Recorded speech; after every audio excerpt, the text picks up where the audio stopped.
This is 9 News. The state capitol remains closed because of a bomb threat today. The Colorado State Patrol says someone called in that threat to 911 a bit after 4 o'clock. Denver police and state troopers are in there sweeping the building now. Capitol workers are not allowed back in at this point to get their things. CSP says it doesn't know when the building will reopen. There's no place like Broncos country. I mean, this right here is awesome right here. This is amazing.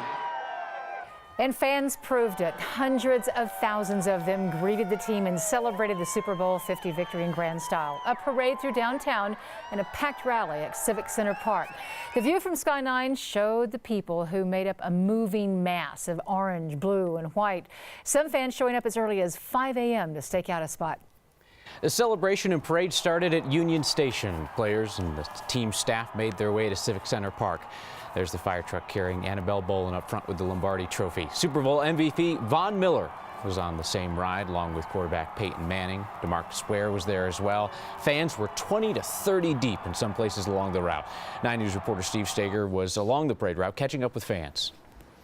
And Kyle, when you consider the sheer amount of people here, it's really amazing they all cleared out so quickly, and they got this whole street cleaned up. In fact, all the stanchions are now gone, so nobody's in the way. I had to ask my buddy Wyatt here a question. Hey, Wyatt, did you go to school today? No. You did not go to school today. This made really, by the way, a perfect excuse not to go to work or school.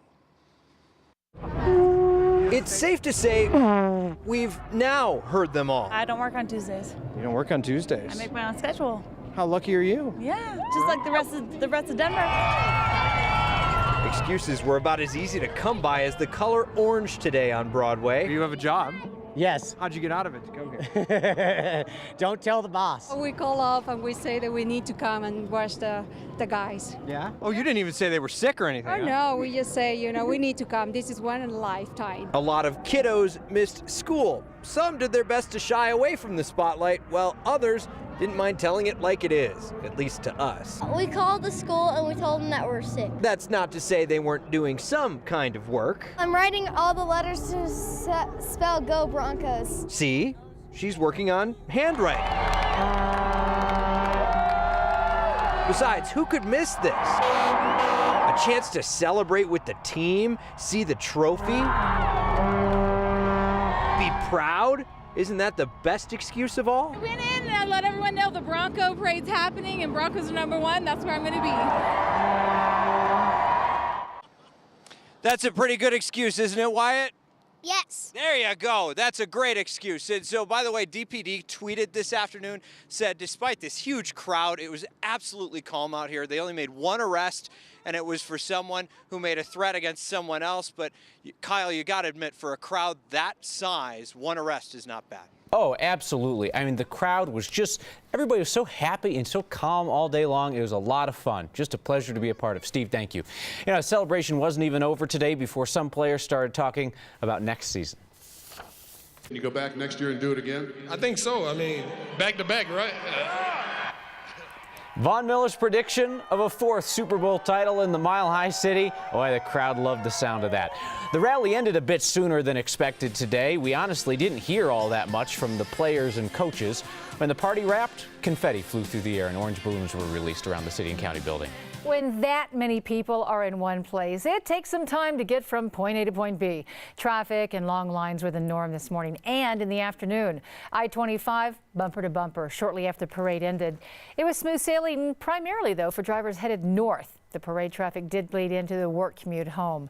Some fans reported waiting an hour or more at RTD light rail stations. Because of the rush of riders, RTD will let all bus and light rail passengers ride for free until 8 o'clock tonight. RTD is asking passengers to pack a lot of patience. The city and county building remains lit up in orange and blue tonight. If you want to see it in person, the city says this is the last night it will be lit in Broncos colors. Coach Gary Kubiak and team captain DeMarcus Ware got a phone call today that stuck out from all the other congratulatory messages.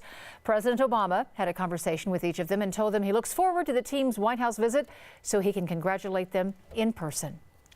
1 million people at the Broncos parade and rally today. Quite the attention-grabbing figure, sure to make national headlines. By all accounts, the crowd did top the estimated 650,000 for the last such event. But 1 million? Mayor Michael Hancock first made the claim. His office says the estimate came from Denver police, which told us they absolutely did not estimate that there were 1 million people there. Then police called us back to say, sure, just go with whatever the mayor's saying. Crowd estimates have always been a strange kind of calculus where addition and subtraction meet expectation and aspiration. You can see the parade through the eyes of some of the hundreds of thousands of fans there today. We invite you to share your pictures and videos too. Tweet or post on Instagram with the hashtag #WeAreBroncos. You can also upload them to 9news.com using the Your Take tool.